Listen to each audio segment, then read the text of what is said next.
Materialism never leads to godliness. Things are only obstacles that get in the way of an eternal perspective. We talk about mission. There will be some of our brothers tonight in places around the world on mission for God. They will starve to death tonight because of their confession of Christ. There are others that will live in places you wouldn't put your pigs for the sake of Christ.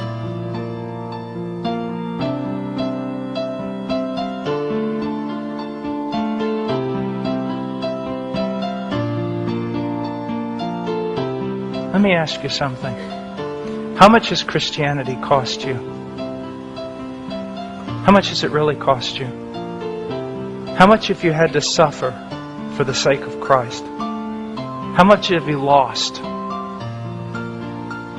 for Him?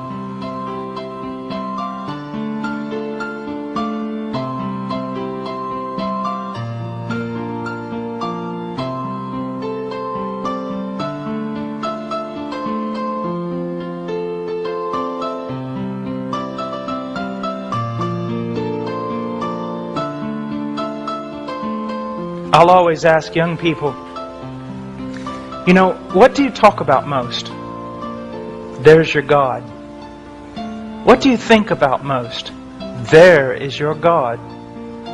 What do you have your eye set upon? There is your mission, and your God, and your heart, and your treasure.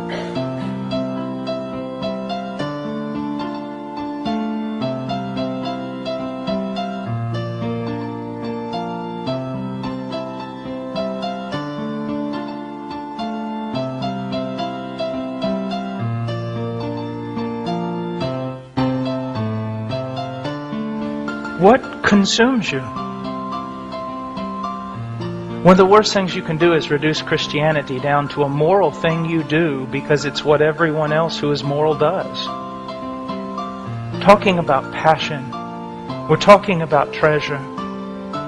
Now, let me say something very, very revealing about myself, about human nature, about men. When I was in Peru serving the Lord, it was during a terrible war. People were dying all around. Sometimes I was in the city of Lima, which was considered the worst place on the face of the earth at that time. Sometimes in the jungles, on the Amazon, sometimes on the Marañón, sometimes in the Andes Mountains, fraught with danger. People used to tell me, it must be so hard to live for Christ there. No. Easiest thing I've ever done was live for Christ there. Why? You have nothing. You have nothing but Christ. And if Christ doesn't save you that day, you won't be saved. If He doesn't feed you that day, you won't be fed. If He doesn't protect you, you will not be protected. There's nothing you can do in the arm of your own strength. Get up in the morning, you get out of the tent, you go bathe in the river, you come back, you eat something. You go preach the gospel all day. You come home, you collapse in the tent, you wake up the next morning, you do it all over again. No cars, no homes, no keeping up with the Joneses, no designer clothes, no malls, no anything. Just Christ. And it was so easy to live for Him. It was so easy. It took almost no effort. Because there was nothing competing with Him.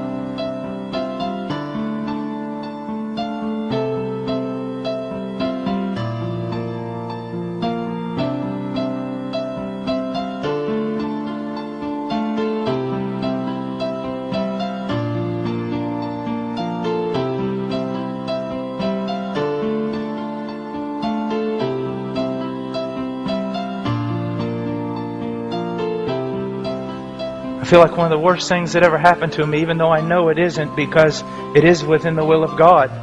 God called me to come back to the United States. Oh, it was hard. It was horrible. It still is. Try being in Peru and all that poverty, and then snap yourself out of there in 1 second and stand in the middle of a North American mall. It make you want to puke.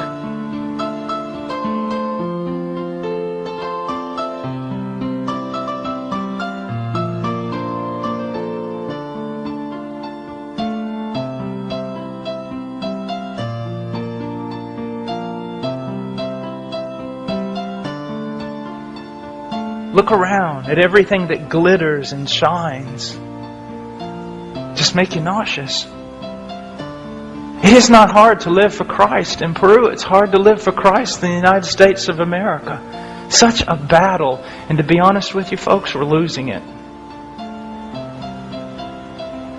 We're losing it.